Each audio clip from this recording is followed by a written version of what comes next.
सभी को मेरा नमस्कार। Let's start geography YouTube channel में एक बार पुनः आपका हार्दिक स्वागत है। तो आज अपने एक नए समसामयिक मुद्दे नई शिक्षा नीति 2020 समसामयिक क्यों है, इसकी पृष्ठभूमि में जाएंगे और नई शिक्षा नीति की प्रमुख विशेषताओं का अवलोकन करेंगे। तो मैं उन तमाम विद्यार्थियों, चाहे वो स्कूल स्तर के हों या कॉलेज स्तर के हों या कंपटीशन की तैयारी करने वाले विद्यार्थी हैं, या जो मेरे शिक्षाविद हैं, तमाम शिक्षक साथियों से भी मैं अनुरोध करूंगा कि इस जो नई शिक्षा नीति है इसको पढ़ें, इसके एनालिसिस करें, इसका हम किस प्रकार इम्प्लीमेंट कर सकते हैं और किस प्रकार इसमें अपने सुझाव दें, ताकि जो नई शिक्षा नीति है ये क्या यानी एक सफल हो और इसके अंदर यानी जो लक्ष्य रखे गए हैं उन लक्ष्यों में, जैसे मैं बात करूं कि देश में 2 करोड़ बच्चे ड्रॉप आउट बच्चे हैं, उनको किस प्रकार जोड़ा जाए, 100% साक्षरता का लक्ष्य है वो उसको किस प्रकार हम प्राप्त कर सकते हैं, या वर्तमान में कोरोना महामारी के अंदर जो डिजिटल एजुकेशन है उसको किस प्रकार हम अपने क्या है प्रमोट करें। इसके अलावा इस शिक्षा नीति की मुख्य यानी आधार स्तंभ की यदि हम बात करते हैं तो यानी पहुंच, सार्वभौमिक पहुंच हो शिक्षा की, समता मूलक शिक्षा हो, गुणवत्ता युक्त हो, वहनीयता हो और जवाबदेहिता हो, यानी ये जो आधार स्तंभ पर टिकी हुई है शिक्षा।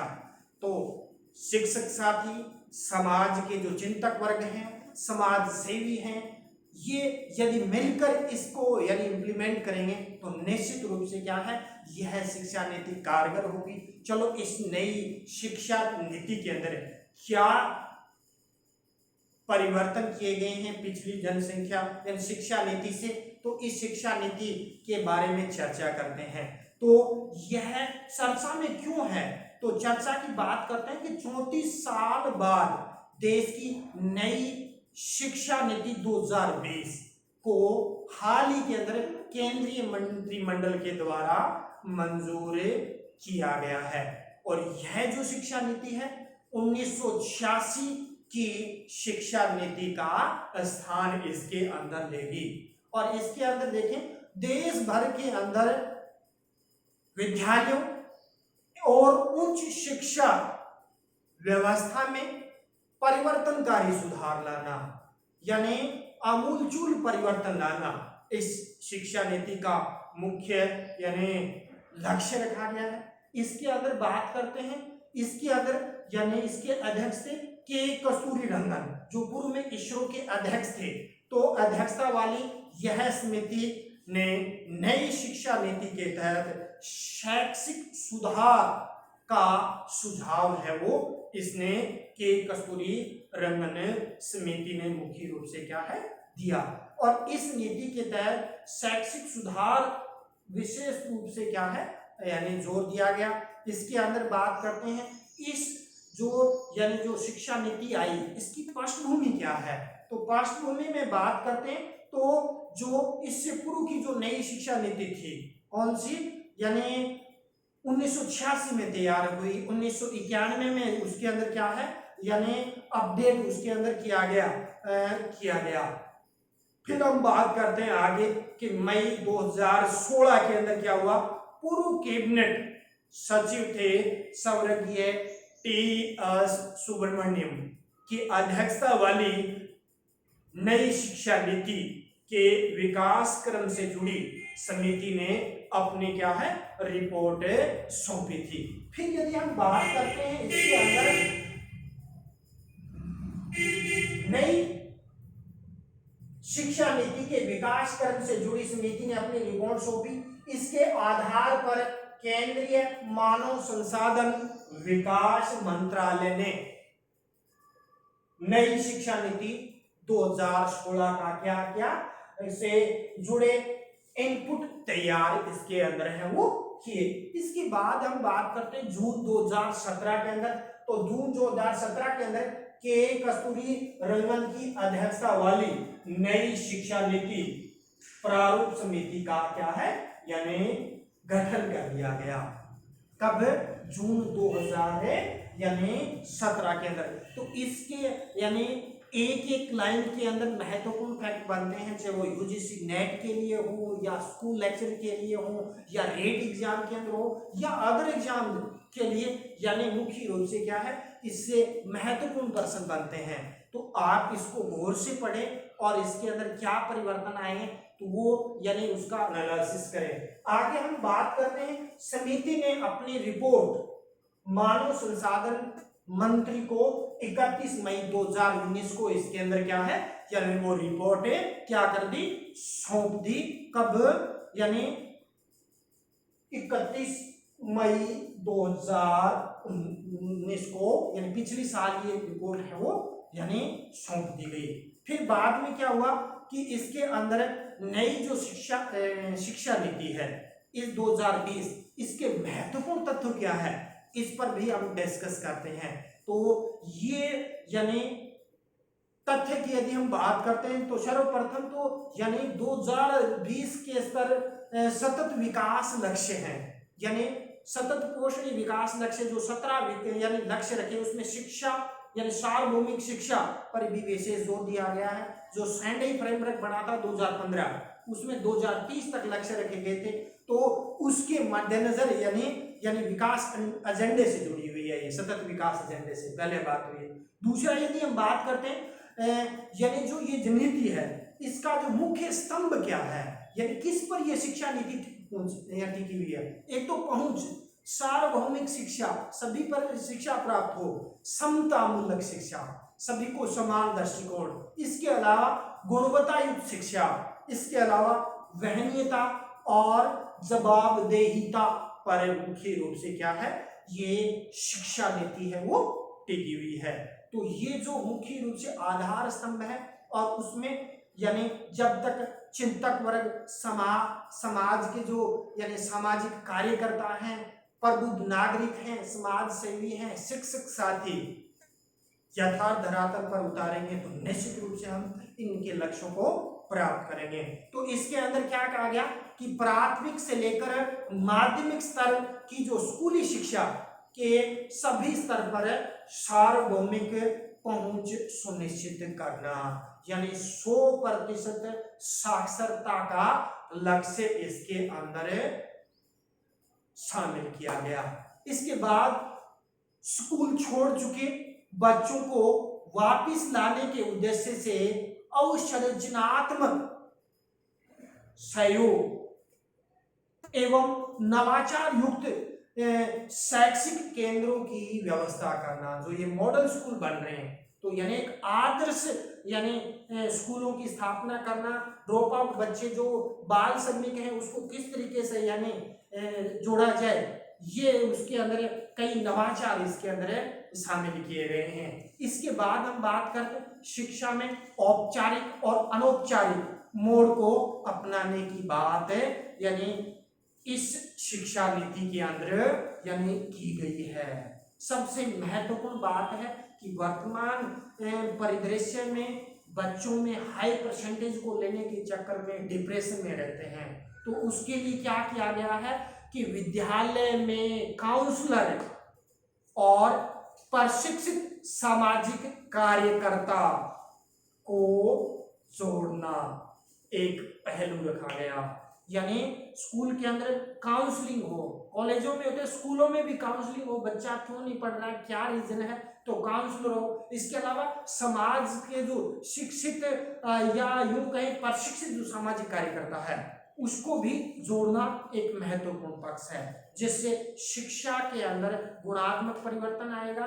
ड्रॉप आउट बच्चों की संख्या है निश्चित रूप से कम होगी, तो समाज के अंदर यानी एक अटैचमेंट अपनाना पड़ेगा ताकि ये शिक्षा नीति कारगर हो।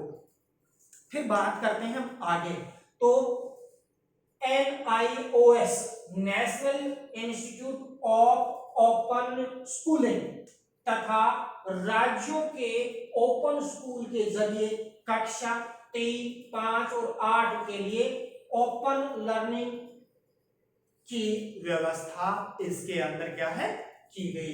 इसके बाद हम बात करते हैं स्कूल स्तर पर क्या सुधार किए गए, तो उसके अंदर यानी स्कूल व्यवस्था, स्कूल कैरिकुलम के 10+2 संरचना के स्थान पर क्रमशः यानी 3 से 8, 8 से 11, यहाँ बीच में छूटा हुआ 11 से 14 और 14 से 18 यानी 4 वर्ग बना दिए।